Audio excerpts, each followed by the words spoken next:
Now we see how to find the combined variance and standard deviation if we are given two different groups.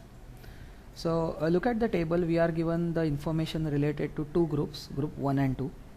For first group, the number of observations are n1. The mean of first group is x1 bar and its standard deviation is sigma 1. And similarly for group 2, we have n2 observations, mean as x2 bar and standard deviation as sigma 2. So based on this data, we first calculate the combined mean of the two groups, and that is as per the formula mentioned here.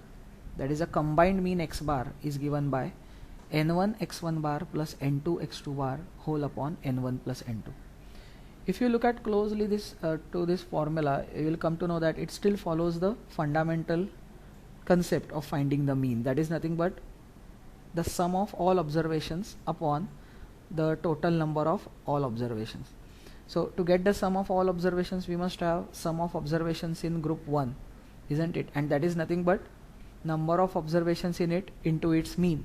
That gives us the sum, and same for the second group. So that is where we get the formula for combined mean. Now once we calculate combined mean, we can calculate combined variance as per the second formula shown here.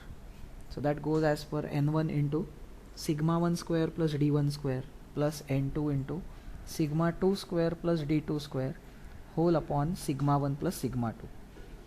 Now here we already know the meanings of n1, n2 and sigma 1, sigma 2. There is a new term, that is d1 and d2, introduced here. So the meaning of that is mentioned at the end. So d1 stands for x1 bar minus x bar, that is the difference between the mean of first group and the combined mean.